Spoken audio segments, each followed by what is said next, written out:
My parents said I could tag along on the family cruise as long as I covered my own costs.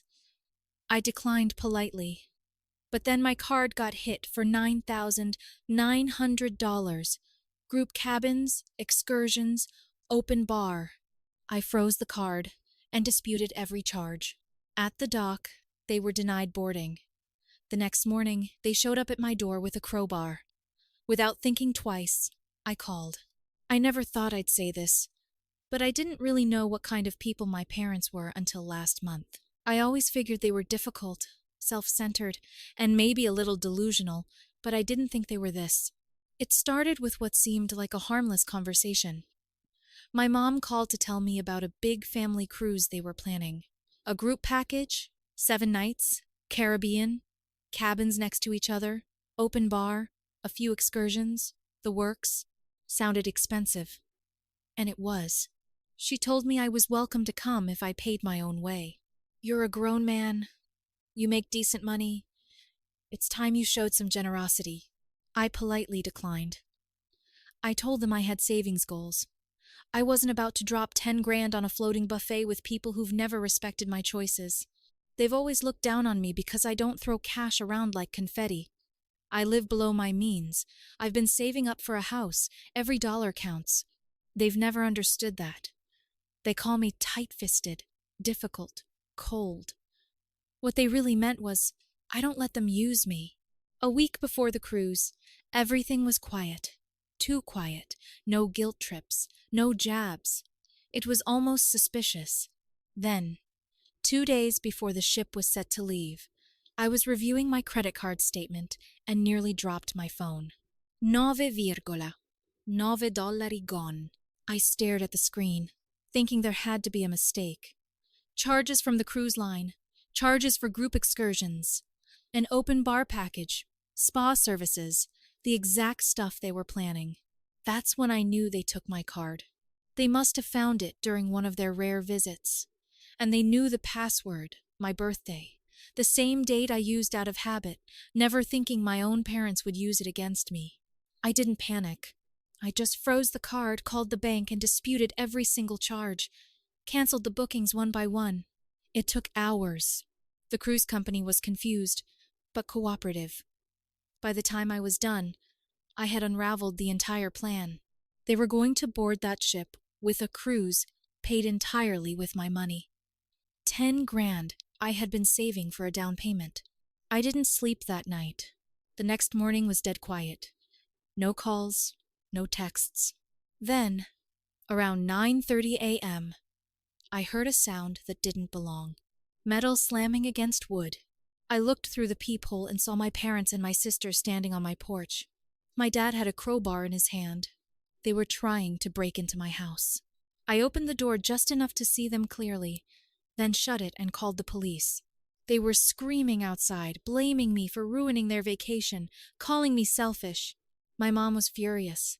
My dad was unhinged. My sister was silent, just standing behind them like she wasn't part of it. I locked every door in the house and waited for the police. When the cruisers showed up, the officers didn't need convincing. They saw the crowbar. They saw the damaged door frame. They heard the yelling. They cuffed them right there on my front lawn. My father was yelling about how tired they were of me, never helping and making them feel like beggars. My mother kept screaming about the cruise and how it was a gift I could easily afford, and I just stood there, watching them get driven away. Later that day, I went to the station. I wanted to explain. The officer who took my statement looked almost amused in disbelief. When I finished, he raised his eyebrows and said something I'll never forget. "Not every monkey is as crazy as your parents, Mr. John. They spent the night in custody, and I spent that night staring at my broken front door, wondering how it got to this point. I didn't sleep that night. Not because I was scared, though. Yeah, a little, but mostly because my brain couldn't stop replaying it. My parents on my porch with a crowbar, screaming at me like I was the villain in their story. I sat on my couch for hours. The front door cracked open just enough for me to stare at the busted frame. That scar in the wood suddenly felt like a symbol for everything that had been rotting between us for years. By noon, the station called. They had my parents and sister in custody. Calm, formal voice on the other end. "We need to know if you're pressing charges, Mr. John." I told them I'd come in. When I walked into the station, it smelled like old carpet and stale coffee. The officer behind the glass window nodded. Didn't even look surprised. He just buzzed me in like this was routine. A younger officer took my statement in a small back room. I told them everything, starting with the stolen card and ending with the front porch. When I handed over the photos I'd taken of the damage, he didn't say a word, just nodded and typed. Then a different guy came in. Older, calm, but you could tell he'd seen people unravel before. He sat across from me like we were two co-workers in a break room. "You know they could face felony charges for this, right? Breaking and entering with intent. Unauthorized use of a financial instrument." "That's not petty." I nodded. I didn't know what else to do. Then he said something that snapped me out of it. "I've seen all kinds. Family drama, holiday blow-ups, inheritance fights. But not every monkey is as crazy as your parents, Mr. John." It didn't even feel like a joke. It felt like a warning. I asked him if they said anything after the arrest. He told me my father claimed it was a misunderstanding. Said they were trying to settle things like a family, that I owed them that much. My mother apparently broke down in tears and said I had ruined their once-in-a-lifetime vacation and humiliated them in front of their friends. My sister told them they thought I wasn't home and just wanted to leave a message with a crowbar. I sat there for a long time before saying anything. I told him I didn't want to press charges. Not yet. I needed time. He nodded slowly. "They'll stay overnight. You've got until morning to decide." And they did. They spent the night in holding. Real cells. Not the kind with comfy chairs and vending machines. I didn't check in on them. I didn't want to see them. By the next morning, the station called again. They could release them, but only with my sign-off. I gave it. I told them I'd handle it. They came back in a taxi. No apology, no texts, just 3 people walking into their house like nothing had happened. Like this was normal. I didn't reach out. I focused on repairing my front door. Cost me $800. Not a word from them about covering it. Then, 5 days after the whole thing exploded, I got a message from my sister. "Hey, Mom and Dad want to talk. Just us. Come by for dinner?" I hesitated. But her husband was going to be there, and unlike the rest of them, he never treated me like a second-class citizen. Honestly, he was the only reason I ever showed up for holidays anymore. So I said yes. I figured they wanted to smooth things over. Maybe say something close to sorry. Or at least pretend like they regretted anything. But nothing, and I mean nothing, could have prepared me for who else showed up that night. Walking up to their door, I felt a strange calm. Not peace, just clarity. Like I was walking into a courtroom rather than a family dinner. I'd already made up my mind that I wasn't going to yell. I wasn't going to explain myself. I was going to listen. Let them talk. Let them show me who they really were, if there was any doubt left. My sister opened the door like she'd been waiting by it. She didn't smile, just stepped aside to let me in. Mark, her husband, was already seated at the dining table, trying to look casual, but clearly uncomfortable. I gave him a small nod. He nodded back. The table was set, like it was Thanksgiving. My mother still believed in appearances. Chicken, mashed potatoes, some undercooked rolls, 3 wine glasses already filled. She wanted this to look like a family moment, even if there was a courtroom's worth of resentment buzzing in the air. We all sat down. No small talk. My dad started it. He leaned forward, arms crossed. "This can't go on, John. We need to talk about what's happened to you." My mother jumped in like she'd been holding it in for weeks. "We've supported you your whole life. You used to be sweet, caring. Now you treat us like strangers." She looked genuinely hurt, but I didn't buy it. My mom had always been good at turning herself into the victim. She used words like weapons, soft but sharp. Then my dad said it out loud. "You could have let us have this one thing, just one vacation. You had the money. So I finally spoke. You didn't ask. You stole it. You guessed my password and charged nearly $10,000 on my card. You didn't just cross a line. You didn't think I mattered at all. They didn't deny it.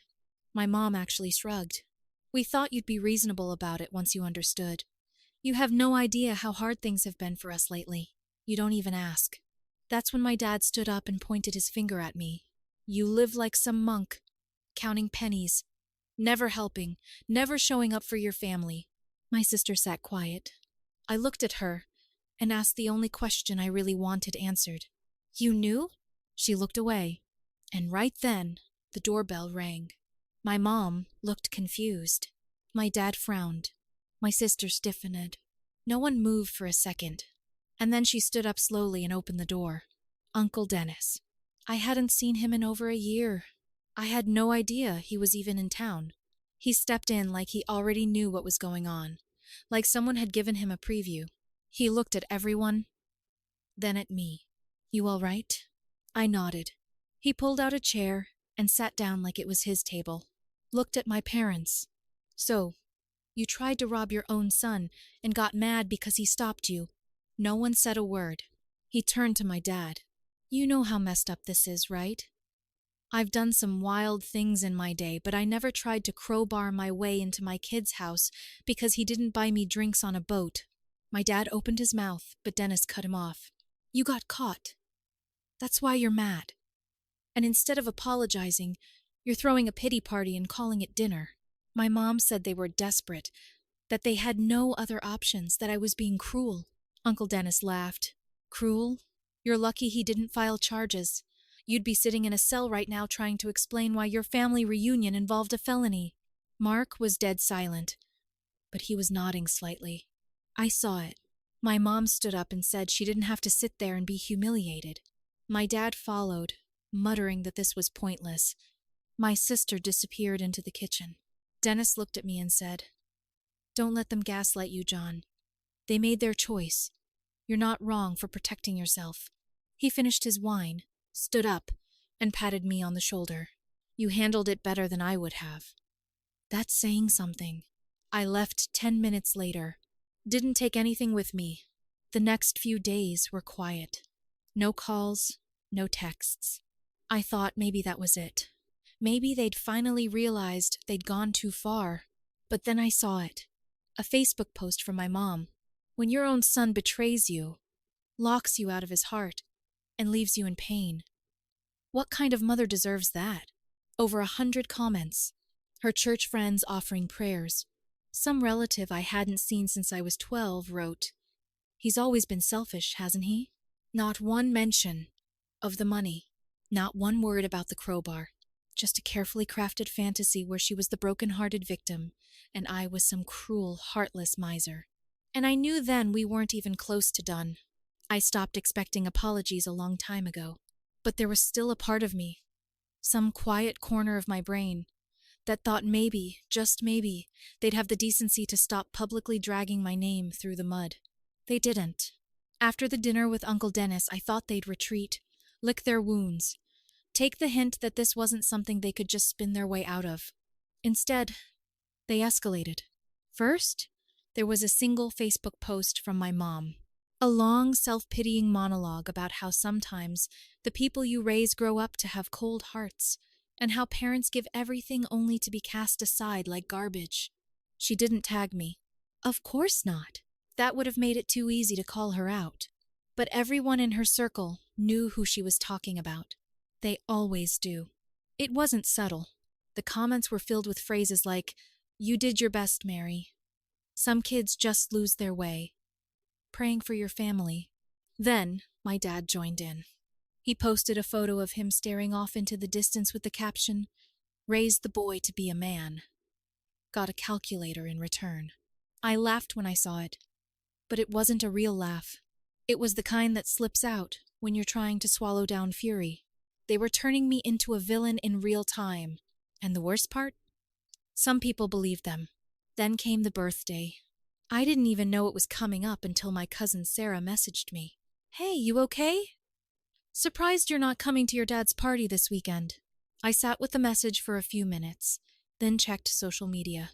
That's how I found out they were throwing a backyard bash for him. The kind of thing that costs money. Money they didn't have 2 weeks ago when they were charging thousands on my card behind my back. There were photos, lots of them. My dad at the grill. My mom smiling in front of a banner that said, "Happy birthday to the rock of this family." My sister posing with Mark like they hadn't been in the same room when a crowbar came down on my front door. Then came the toast video. My mom holding a glass of wine. Even in storms, we stay strong. Some people may abandon you, but we stand tall because we have love. Applause. Fake tears. More comments about how family is everything. I sat in my kitchen with my phone face down on the table and tried to decide what felt worse. The fact that they actually believed their own lie, or the fact that they were winning sympathy while I was sitting here fixing the damage they left behind. They never paid for the repairs. Not a cent. Not the door. Not the fees from my credit card company. Not even the locksmith I had to call to redo all the locks after the incident. And if I had been gone that morning, if I hadn't heard them at the door, what would they have done? What exactly did they think they were entitled to? I didn't have answers, but I was done sitting in that gray space between forgiveness and stupidity. I couldn't reason with people who built a fantasy in their heads and then punished me for not playing along. I'd kept the receipts, the emails, the police report, the screenshots of every post, and more importantly, I still had a paper trail of the fraud investigation from my bank. So I made an appointment, walked into a lawyer's office with a folder full of evidence and a stomach full of fire. I told him the whole story, from the cruise to the crowbar to the smear campaign. He didn't flinch. He didn't say it was dramatic or messy. He just listened. When I was done, he looked over the paperwork again, then leaned back and said something simple. They cost you 10 grand emotional distress and tried to break into your home. This isn't just a family issue anymore.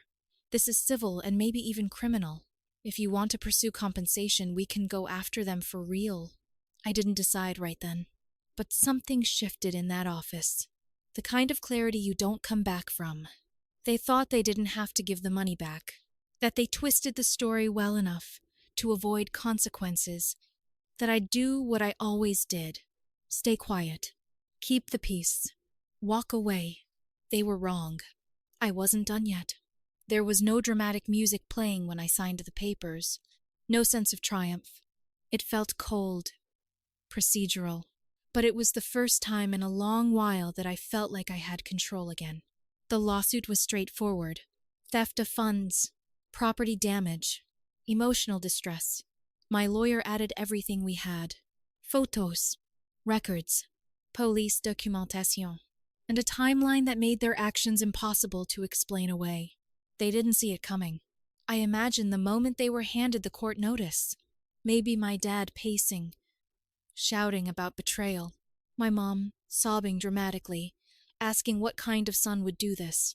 I wasn't there for it, but I didn't need to be. I'd seen the act before. A day later, my sister texted me, "Are you really suing Mom and Dad?" No hello, no apology, just straight to disbelief. I didn't respond. A few hours later, my dad posted another vague, guilt-drenched status on Facebook. You raise a son, you give him everything, and one day he turns around and puts a knife in your back. That's the thanks we get. That post got over 200 likes. Their Facebook friends flooded the comments with prayers, sympathy, and open hostility toward me. One distant relative even commented, "Don't worry, God sees everything. He'll punish him." They had weaponized pity, and it worked. They were playing the long-suffering parents abandoned by their cold, selfish son. And still, not a single one of them mentioned the money. No one asked why I might sue my own parents. No one mentioned the broken door, the crowbar, the stolen card. Just silence on that part. But something shifted a few days later. Their lawyer called mine. He sounded tired, like he already knew he was losing. "They're willing to settle," he said. "If your client agrees to drop the emotional distress portion, they'll pay back the full amount." My lawyer looked at me. I didn't even hesitate. Tell them it's $20,000. Full repayment plus damages and legal costs. Or we go to court and drag the whole truth out in front of a judge." He smiled slightly and said he'd deliver the message. I didn't sleep that night. Not because I was worried. I was done worrying. It was something else. A kind of grief, I guess. Not for what I lost, but for the illusion I'd carried around for years. The idea that maybe they were still family somewhere under all that manipulation. They weren't. The next day, they agreed. The payment cleared within a week. $10,000 refunded. $10,000 more in settlement. $20,000 wired to my account. And just like that, their entire narrative collapsed. My dad deleted every Facebook post from the past 2 months. My mom deactivated her account completely. The comments disappeared. The sympathy dried up. They weren't the victims anymore. Just 2 people who got caught and had to pay. The silence from them was deafening. Mark texted me once. "I just want to say I respect you for what you did. I'm sorry it ever got that far. I didn't ask what side my sister landed on. I didn't want to know." A few days later, I got the last communication I'll probably ever receive from my parents. An email, 2 short lines. "Hope you're happy now. Don't ever contact us again. No signature. No names." Just that. I stared at it for a few minutes, then archived it. I never replied. They'd been cutting me off for years, in every way that mattered. Now, I was just finishing the job. They used to say that blood is thicker than water, but blood can stain too. And sometimes the only way to move forward is to stop pretending you're part of a family that never treated you like one. After the $20,000 settlement, I expected silence. A vacuum. The kind that only comes when people have finally realized the fight is over.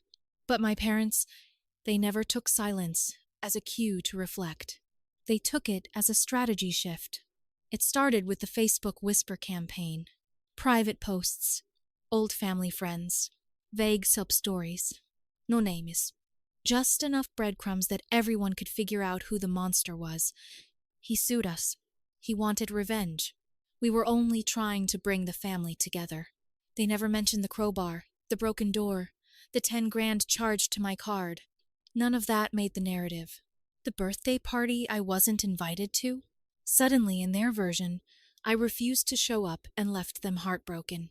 According to them, they had forgiven everything and were ready to move forward. But I was too cruel, too prideful. It was exhausting to watch.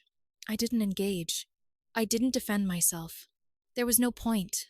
The truth didn't matter in a space where likes and sympathy were currency.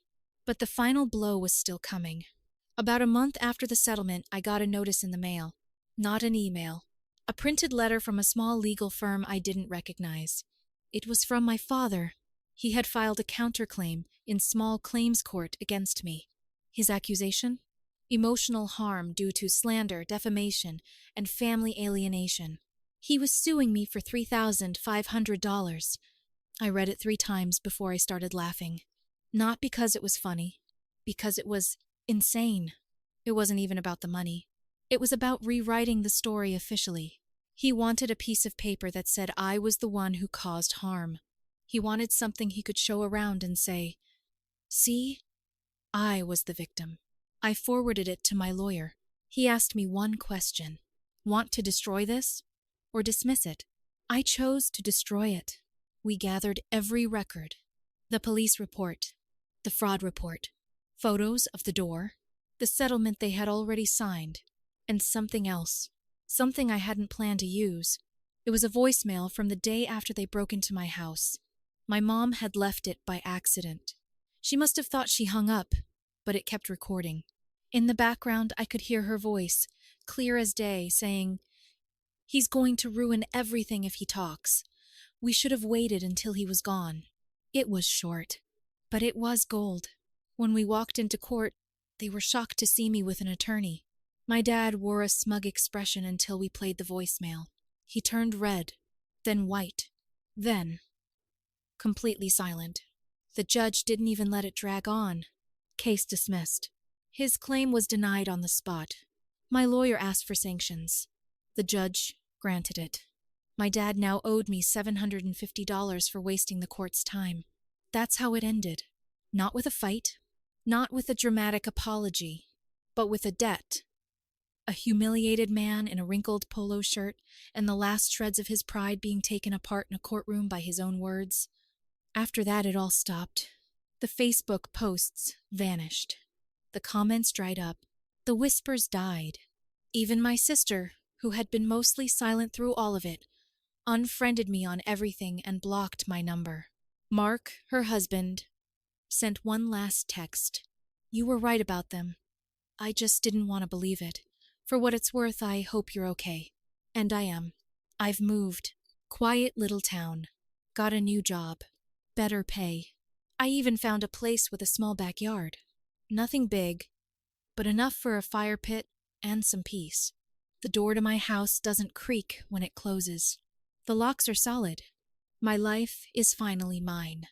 But sometimes I think about that voicemail, that they were in my house plotting, thinking I wasn't home, and it hits me. Not how close they came to stealing more, but how long they'd been planning it. It wasn't about the cruise. It wasn't about one vacation. It was about control. About using guilt, history, and family as currency. They didn't think I'd ever fight back. And now, they're offended. Offended that I stood up. Offended that I won. Offended that I dared to stop pretending they were good people who just made bad choices. I don't feel guilty. I don't feel sad.